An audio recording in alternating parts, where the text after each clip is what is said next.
बिस्मिल्लाहिर्रहमानिर्रहीम। अस्सलाम वालेकुम नाज़रीन, आप यूट्यूब चैनल देख रहे हैं। मैं इमरान खान हूँ। इससे पहले कि मैं वीलॉग शुरू करूँ, आज मेरी एक बात की तस्दीक कर दी, मेरी ख़बर की 3.5 साल के बाद मरियम नवाज़ ने। और मैंने 3.5 साल पहले एक ख़बर दी थी और उसकी तस्दीक नहीं हो रही थी। बहुत सारे लोगों ने कहा कि शायद ये ख़बर दुरुस्त नहीं है, लेकिन आज 3.5 साल के बाद तस्दीक हुई। मैंने बताया था कि मरियम नवाज़ जब नैब की हिरासत में थी तो इन्होंने अपने पास एक टेलीफोन छुपा कर रखा हुआ था, जो उन्हें कुछ पुलिस वालियों ने दिया था। रिश्वत दे के इन्होंने तरीका चला के टेलीफोन पहुंचा दिया था। और वो जो आईफोन था उसके ज़रिए से मरियम नवाज़ बहुत सारी जगहों पे राब्ते में थी। और फिर वो आईफोन जब उनसे लिया गया तो उस वक्त उन्होंने धमकाया था। जब वो पुलिस वाली पकड़ी गई तो उसके मोबाइल फ़ोन से पता चला कि वो मरियम नवाज़ को गुड़िया बाजी कहकर बुलाती है, क्योंकि मरियम नवाज़ को घर में गुड़िया बाजी कहकर बुलाते थे। ये खबर मैंने उस वक्त दी थी, तो मरियम नवाज़ ने कंफर्म किया बच्चों से मुलाकात करते हुए कल कि मुझे भी घर में गुड़िया कहते हैं। तो ये एक तरह से कंफर्मेशन है, क्योंकि ये नाम इससे पहले कोई नहीं जानता था, किसी को आइडिया नहीं था। ये मैंने पहली मरतबा 3.5 साल पहले बताया था कि ये एक्चुअली वो जो पुलिस वाली पकड़ी गई थी उसके मोबाइल के अंदर से ये सारी बातें निकली थी। और ये वहाँ पर नैब के दफ्तर में भी मोबाइल इस्तेमाल, ये जालसाज हैं। ये इन्होंने तो जेलें काटी नहीं, ये तो अपने घर वालों से हर पल राब्ते में रहते थे।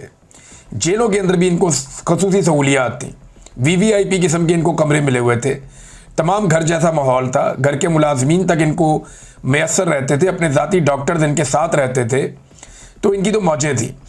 नाज़रीन, अब आ जाए ख़बरों की जानिब। जो तीनों दरिया हैं उनमें एक बार फिर पानी की सतह ख़तरनाक हद तक बुलंद होना शुरू हो गई है। दरिया रावी से जो इतलात आ रही हैं वो उतनी ख़तरनाक नहीं है जितनी खौफनाक इतलात एक मरतबा फिर दरियाए चनाब से और दरियाए सतलुज से आ रही हैं। भारत में बारिशें बिल्कुल नहीं रुक रही। हमने जितनी मालूमात इकट्ठी की हैं उन तमाम मालूमात में हिमाचल के इलाके को तो बल्कि भारत में आफत ज़दा करार दे दिया गया है। वहाँ तो बारिश रुकने का नाम ही नहीं ले रही। जम्मू के इलाके में, मकबूजा कश्मीर के इलाकों में जितने दरिया हैं उन सब में तुग़यानी है और उनका पानी जो है ख़तरनाक लेवल से ऊपर चल रहा है। और ये सारा पानी दाखिल हो रहा है मराला से पाकिस्तान में, यानी ये भारत से पाकिस्तान में दाखिल होता है। हेड मराला से ये पानी गुजरता है। वहाँ पे अभी भी 5.5 लाख क्यूसिक का पानी का रैला गुजर रहा है और 5 लाख क्यूसिक पानी पीछे से आ रहा है। तो ये बड़ी ख़तरनाक सूरत हाल है। हेड मराला की वीडियो मैं देख रहा था, शाम के वक्त हमने मंगवाई थी कल, तो उस वीडियो में दिखाई दे रहा है कि अगर पानी ज़्यादा मज़ीद आता है तो फिर ये एक बड़े सैलाब की सूरत इख्तियार कर लेगा और मज़ीद नुकसान हो जाएगा। जो नशेबी इलाके हैं वहाँ से पानी इससे पहले कि निकाला जाता, मज़ीद पानी वहाँ से इकट्ठा होना शुरू हो गया है। लोग बार बार इस बात का शिकवा कर रहे हैं और ये शिकवा पूरे पंजाब से आ रहा है कि जो बंद तोड़े जा रहे हैं वो अपनी चॉइस के तहत तोड़े जा रहे हैं। ताकतवर लोग, बड़े लोग, मिलों के मालिकान, शुगर मिलों के मालिकान, जागीरदारों के बागात, उन सारी चीज़ों को बचाया जा रहा है। गरीबों की ज़मीनें और उनके मकानात डबोए जा रहे हैं। जो बेइख्तियार लोग हैं, जिनके पास कोई ज़्यादा इख्तियार नहीं है, जो किसान है, और किसान से तो पता नहीं किस बात का शरीफ ख़ानदान जब इक़्तिदार में आता है ये किसान से बदला लेता है। नवाज शरीफ इक़्तिदार में आया, उसने ज़िद लगा ली कि मैंने आलू 5 रुपये का बेचना है। वो जो बेचारे किसान ने इतनी मेहनत करके आलू उगाया था और इतनी मेहनत करके उसने फसल तैयार की थी, उसका बेड़ा गर्क कर दिया पकड़ के। अब बेटी का ये दावा है कि जी मैंने रोटी 14 की बेचनी है और मैंने किसान पर ही डालना है सारा, और अब जो है रोटी बेच के दिखाएं 14 की, इनको सब्सिडी देनी पड़ेगी, उसके बगैर ये मुमकिन नहीं है। लिहाजा सूरत हाल आपके सामने, किसान को तो इन्होंने तबाह बर्बाद किया है। अब तीनों दरियाओं में एक मरतबा फिर पानी की सतह खतरनाक हद तक बढ़ रही है। झेलम से नीचे के जितने भी एरियाज़ हैं, जैसे गुजरात में बताया जा रहा है कि रात गए पानी दाखिल हो गया, बहुत सारे इलाकों में बगैर वार्निंग के पानी दाखिल हो गया। कई जगहों पर जहाँ पर बंद टूटते हैं वहाँ पर पेशगी कोई इतला नहीं दी जाती और लोग अपने घरों में होते हैं, अचानक पानी आ जाता है, लोगों को अपना सामान छोड़कर भागना पड़ता है। अब एक बयानिया ये भी बनाया जा रहा है कि ये भारत ने जारहियत की, आबी जारहियत की है, लेकिन हमने भारत के विजुअल्स निकाले और वहाँ की सूरत हाल देखी तो भारत में भी लगभग 1000 देहात ज़ेर-ए-आब आ गए। वहाँ पे बहुत सारे लोगों की हलाकतें हुई हैं। 300 लोग तो हिमाचल में मारे गए हैं, उसे आफत ज़दा करार दिया गया है। तो ये कोई छोटी आफत नहीं है भारत में। मैंने वहाँ पे ऐसी वीडियोस देखी हैं कि 200 150 भैंस जो है लोगों की वो पानी के अंदर बह रही है और उनके बचने के इम्कानात भी कुछ नहीं है। और भैंस जिस पानी में बह रही है, भैंस का अच्छा खासा 6 फुट का कद होता है, तो वो 10-10 फुट 15-15 फुट पानी जो है वो रस्तों के ऊपर जमा है। गलियों के अंदर कश्तियाँ चल रही हैं भारत के अंदर, जो देहात की गलियाँ हैं बहुत बुरे हालात हैं भारत में भी, लेकिन उनके पास क्योंकि वसाइल ज़्यादा हैं, उनके पास जदीद मशीनरी है, उनकी ब्यूरोक्रेसी इस मामले के लिए अलग से ट्रेंड है, फिर उनकी पुलिस बदतमीज़ी भी नहीं करती, तो वो रिलीफ के ऊपर बेहतरीन काम कर रहे हैं। पाकिस्तान में रिलीफ का काम ही नहीं हो रहा। पहले फ़ौज रिलीफ का काम किया करती थी, अब वो भी दिखाई नहीं दे रहे। जो इदारे हैं वो ज़ीरो चल रहे हैं। जो सूबाई हुकूमत है वो सिर्फ टिकटॉक्स बनाने के अंदर मशगूल है, वो कोई और काम कर ही नहीं रहे। लिहाजा भारत के बारे में ये बार बार कहना कि वो भारत आबी जारहियत कर रहा है, तो ये वाला पानी वो अपने डैमों में कैसे रोक लेता? यानी जब डैम फुल हो जाता है तो आपको उसके दरवाजे खोलने पड़ते हैं जब पीछे से पानी आता है। आप डैम के गेट्स नहीं खोलेंगे तो क्या होगा? डैम फट जाएंगे, टूट जाएंगे। और अगर डैम टूट गए तो क्या होगा? डैम अगर तबाह हो जाते हैं तो उसके बाद उस लेवल का सैलाब आता है कि जिसको कोई भी नहीं रोक सकता। लिहाजा भारत को अपने डैम्स के दरवाजे खोलने पड़े। सवाए रावी के ऐसी कोई और शिकायत मौजूद नहीं है। जो रिपोर्ट्स हैं हमारे पास उनके मुताबिक कि भारत ने वक्त से पहले आगाह ना किया हो पाकिस्तान को। ख्वाजा आसिफ ने यह बात की थी, लेकिन ख्वाजा आसिफ को झूठा करार दे रही है उनकी पार्टी, क्योंकि PMLN ने और स्टैब्लिशमेंट ने यह फैसला किया है कि कल को यह सारा कुछ हम भारत के खाते डाल देंगे। ये सौदा पाकिस्तान में आसानी से बिक जाता है ना, तो ये सौदा पाकिस्तान में हम ऐसे बेच देंगे कि भारत ने अपनी शिकस्त का बदला लेने के लिए पाकिस्तान पे आबी जारहियत की है और पाकिस्तान पे पानी छोड़ा है। हालांकि भारत के अंदर बहुत नुकसान हुआ और पाकिस्तान के अंदर भी बहुत नुकसान हो रहा है। पाकिस्तान की तैयारी नहीं है। अभी भी जो बंद खुद से टूट जाते हैं, पूरे पूरे इलाके डूब जाते हैं, वहाँ उन्हें कोई आगाही नहीं करता। अक़वाम मुत्तहिदा की रिपोर्ट जो है वो पाकिस्तान के अंदर जो बातें की जा रही हैं उनसे मुख्तलिफ है। UNDP और जो दीगर इदारे हैं वो ये कहते हैं कि 2 सितंबर को उनकी जो रिपोर्ट आई वो मैं आपको बता रहा हूँ कि 1 करोड़ 4 लाख अफराद मुतासिर हुए हैं और बड़ी तादाद में लोग बेघर हो गए हैं पाकिस्तान में। ये एक बहुत बड़ा डाटा है, बड़ी खौफनाक सूरत हाल है। लेकिन पाकिस्तान की एस्टेब्लिशमेंट ने, हुकूमत ने फैसला किया ये भारत के खाते में डालना। ख्वाजा आसिफ ने कहा कि नहीं, इसको भारत की आबी जारहियत नहीं कहा जा सकता। वज़ीर दिफा है, वो जानते हैं कि इंफॉर्मेशन आ रही है भारत से। हाँ, वो आपका दोस्त तो नहीं है कि आपको उस तरह बताया जैसे दोस्तों को बताया जाता है, लेकिन हिफ्ज़े बात मुक़द्दम अपनी जिम्मेदारी वो पूरी कर रहा है। और देखिए, ये सैटेलाइट का दौर है, ये दौर है सोशल मीडिया का। इस पे भारत अगर आपको इन्फॉर्मेशन नहीं भी देता तो आपको ज्यादातर चीजों की इन्फॉर्मेशन पहले से रहती है। हाँ, ये जरूर है कि जब वो अपने गेट्स खोलता है डैम्स के तो वो पाकिस्तान को आगाह करता है, और जब वो नहीं आगाह करता तो वहां पर आपका शिकवा बनता है। ये दुरुस्त बात है। तो नाज़रीन, अक़वाम मुत्तहिदा की रिपोर्ट भी मैंने आपको बताई कि सूरत हाल क्या है, लेकिन ख्वाजा आसिफ में बात हो रही थी। ख्वाजा आसिफ पे जो है वो छोड़ दिए गए हैं PMLN के हमलावर, क्योंकि ख्वाजा आसिफ कुछ ऐसी बातें करना शुरू हो गए हैं जो नवाज शरीफ को, शहबाज शरीफ को इन्हें पसंद नहीं है। ZKB वाला मामला ख्वाजा आसिफ दिल पे ले गए कि इन्होंने ऐसे प्रोजेक्ट बनाए हैं जो करप्शन वाले हैं, 2 नंबर हैं, फ्रॉड है और ये पैसा खिलाते हैं सबको। तो नवाज शरीफ खुद उसकी तारीफें करते रहे हैं। लिहाजा इस पर फिर हनीफ अब्बासी साहब को मैदान में उतारा गया। उन्होंने ख्वाजा आसिफ पे चढ़ाई कर दी कि जनाब आपकी वीडियोज़ निकल आएंगी, आपका ये निकल आएगा, आप हाइब्रिड निज़ाम कहते हैं, क्यों कहते हैं, ये तो आप हमारी बेइज्जती कर रहे हैं पूरी दुनिया के अंदर। तो ख्वाजा आसिफ के खिलाफ जो है, और वो ये पंजाब से जो इंफॉर्मेशन मिनिस्टर है उसने भी, अलग पीपल्स पार्टी में थी जब ख्वाजा आसिफ कुर्बानियाँ दे रहा था PMLN के लिए, या नवाज शरीफ के साथ जब ख्वाजा आसिफ खड़ा था उस वक्त ये जो खातून है आजकल पंजाब में इंफॉर्मेशन मिनिस्टर, ये पीपल्स पार्टी में होती थी। लेकिन आप देखें ये अब उठ के ख्वाजा आसिफ के ऊपर अटैक कर रही है या ख्वाजा आसिफ को गलत करार दे रही है। तो ठीक है, ये तो सियासत में चलता है। यही काम जो है पहले चौधरी निसार के साथ भी हुआ था। चौधरी निसार जो है वो ज़रा गैरतमंद आदमी थे, जान छुड़ा के टाइमों टाइम निकल गए, लेकिन ख्वाजा आसिफ साहब अभी तक फंसे हुए हैं उसी पार्टी के अंदर। किसी भी सीनियर आदमी की यहाँ पे कोई इज्जत नहीं है जब से नवाज शरीफ साहब ने अपनी साहबजादी को इस मैदान में उतारा है।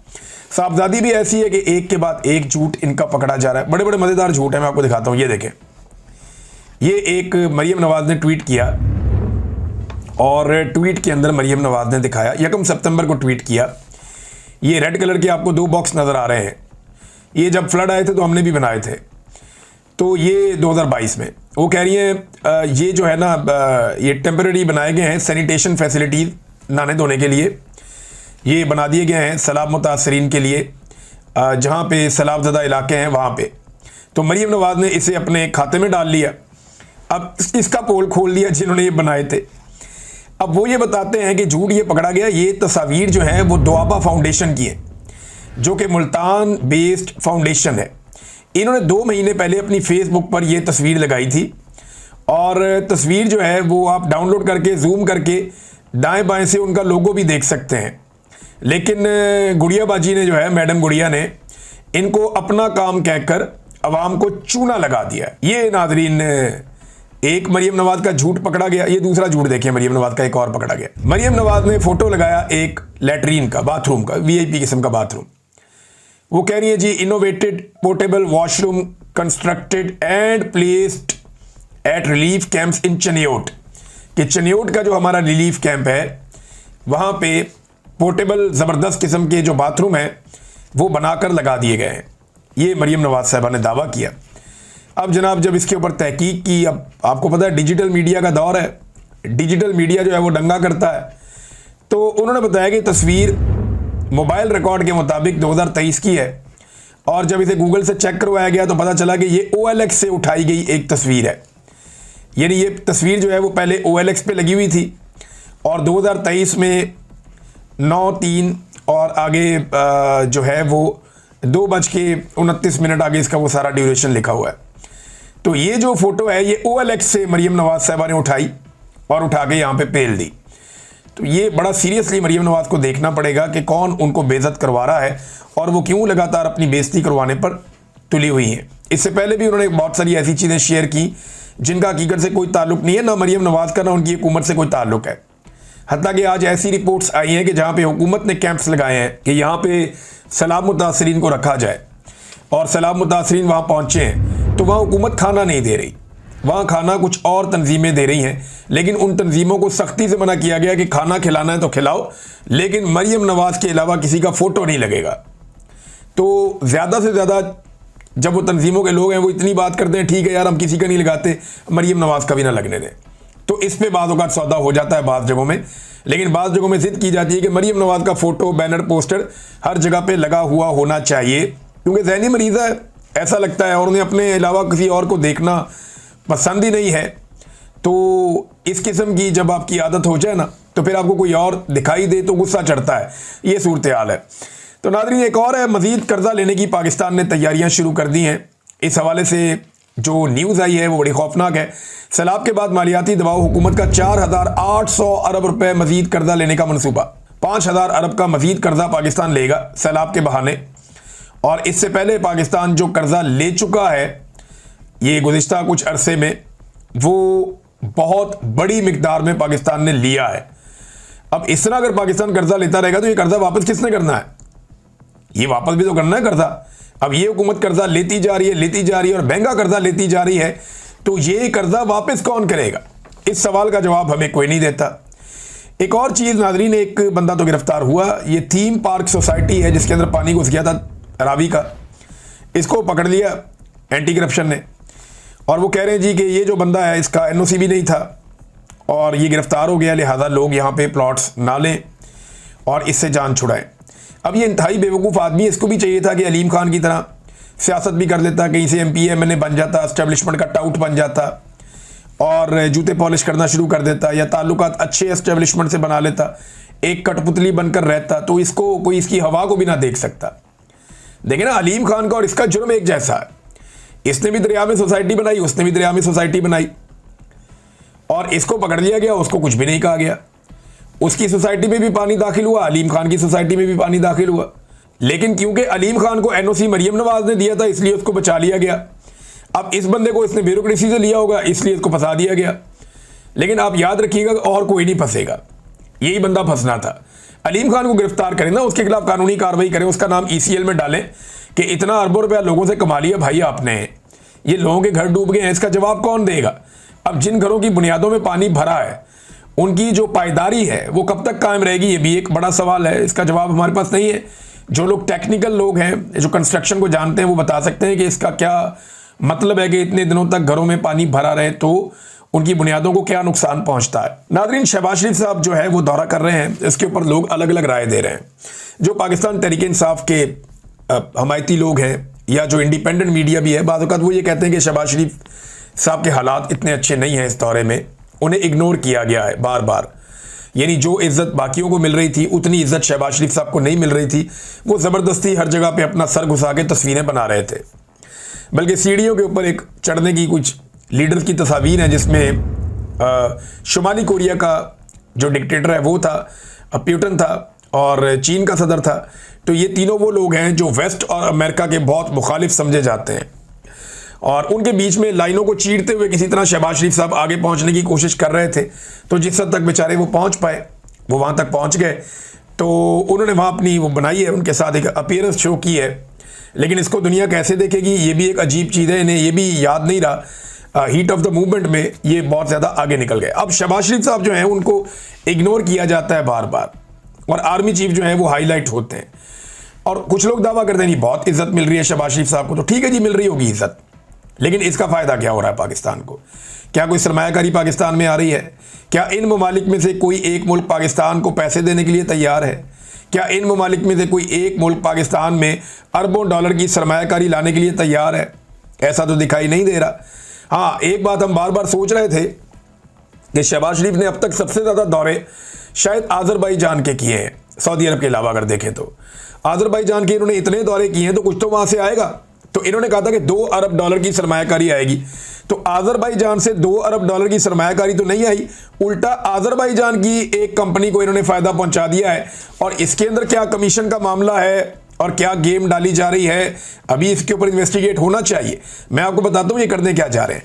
वाइट ऑयल पाइपलाइन ये बिछाने जा रहे हैं, और ये आज़रबाईजान की एक कंपनी है सोकार, उसके साथ ये इन्होंने मुआहदा कर लिया है, और बगैर कैबिनेट से, बगैर असेंबली के अंदर डिस्कस किए, कुछ भी किए, इन्होंने इसके ऊपर दस्तखत भी कर दिए हैं। अच्छा, ये माचके से तारो जब्बा तक 477 किलोमीटर की एक पाइपलाइन बिछाई जाएगी, और ये पेट्रोल के लिए। ये माचके कहाँ पे, जरा समझ ले, बोलान में है, ज़्यादा कोयटा से दूर नहीं है, बोलान का इलाका है बलूचिस्तान का, वहाँ पे माचके है। और इसके बाद जो तारो जब्बा है, ये जो इलाका है तारो जब्बा का, ये सक्खर के करीब है, सिंध में। इन दोनों के बीच में जो फासला है वो 477 किलोमीटर का है। ये पाइपलाइन क्यों बिछा रहे हैं? देखिए, पाइपलाइन तो अगर आनी है तो आनी चाहिए आज़रबाईजान से, लेकिन ये ऐसे क्यों हो रहा है? आज़रबाईजान से तेल ज़्यादा इम्कानात है कि समंदर के रास्ते से गवादर पहुंचेगा। गवादर से ये उस तेल को डालेंगे एक टैंकर में और उसको लेकर आएंगे माचके में, यहां से उसको पाइपलाइन में डालेंगे और निकालेंगे सक्कर के करीब तारो जब्बा से, और वहां से दोबारा टैंकर्स में डालेंगे, और फिर जहां इन्होंने लेकर जाना है ये ऐसे करेंगे। रिफाइनरीज बीच में भी होंगी। तो मामला ये है कि ये पाकिस्तान के एक सेंटर में अगर आप नक्शा देखें, बोलान से लेकर ये सक्खर तक का, तो इसके बीच में ये पाइपलाइन डालने की क्या तो इसकी वजह क्या समझ आती है किसी को? अच्छा, ये पाइपलाइन अगर डालेंगे तो इस पाइपलाइन के बाद इनको और डालनी पड़ेगी। अब इसके तबाह होने के भी इम्कान है, वहां पे दहशतगर्दी के बड़े वाकयात हो रहे हैं। तो ये पाइपलाइन डाल के एक्चुअली हासिल क्या करना चाहते हैं? ये पाइपलाइन का मुआहदा बड़ा खौफनाक है। इसका मुआहदा जो किया जा रहा है वो किया जा रहा है बिल्कुल IPPs के तर्ज पे, और वो भी डॉलर्स में, कि आज़रबाईजान की कंपनी आके यहां पे ये पाइपलाइन डाल देगी, 300 मिलियन डॉलर्स यहां पे लगा लेगी, और जब यहां पे पाइपलाइन डल जाएगी तो उसके अंदर से तेल गुजरे, उसके अंदर से तेल ना गुजरे, आपको पाइपलाइन के पैसे देने पड़ेंगे।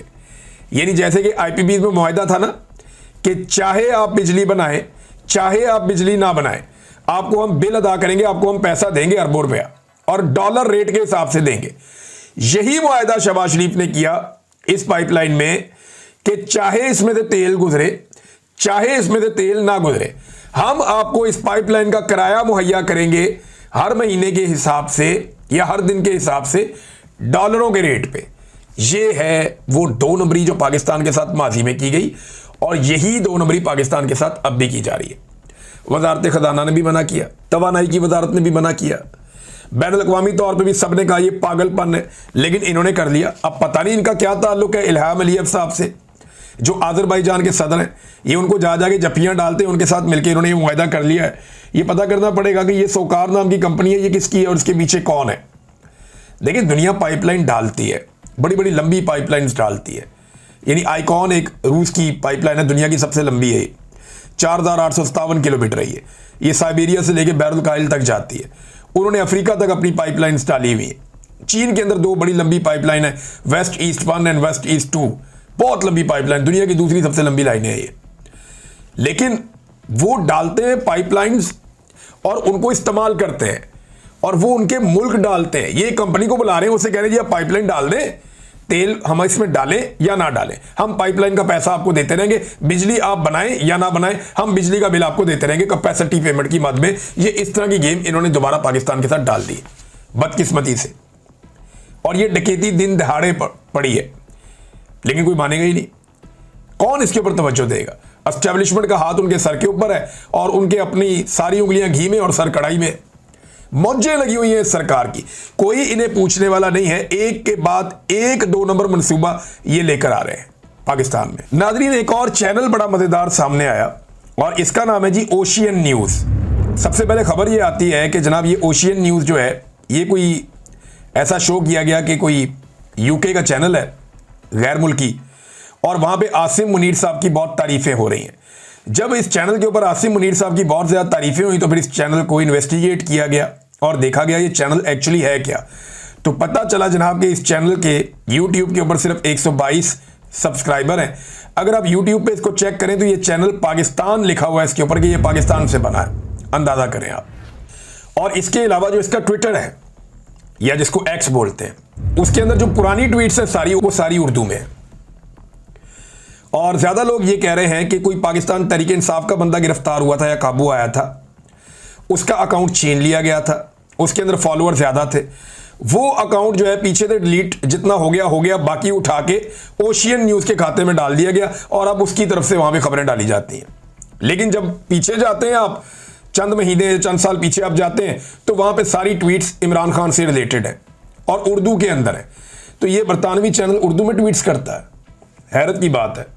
फिर उसके अलावा इनका जो यूट्यूब के ऊपर ओशियन न्यूज़ लाइव का एक चैनल है, उसके अंदर 188 सब्सक्राइबर हैं, 103 वीडियोस इन्होंने डाली हुई हैं गुज़िश्ता लंबे अरसे में। और जो इनके व्यूज़ हैं वो कितने हैं? 14 व्यूज़, 84 व्यूज़, 6 व्यूज़, 15 व्यूज़। मेरी समझ से बाहर है कि पाकिस्तान की एस्टेब्लिशमेंट इतना पैसा क्यों खर्च कर रही है, इतना सारा कुछ क्यों कर रही है, और ये सारा कुछ करके उनको हासिल क्या हो रहा है? पाकिस्तानी हर चीज़ जान चुके हैं। अब सिर्फ एक काम आप कर सकते हैं कि पाकिस्तानियों से माफ़ी मांगें, आइंदा के लिए तौबा करें और पाकिस्तानियों को कहें हम अपना काम करेंगे ताकि आपकी इज्जत बहाल हो। इसके अलावा कोई रास्ता नहीं है। अब तक के लिए इतना ही। अपना ख्याल रखिएगा, अपने इस चैनल का भी। अल्लाह हाफ़िज़।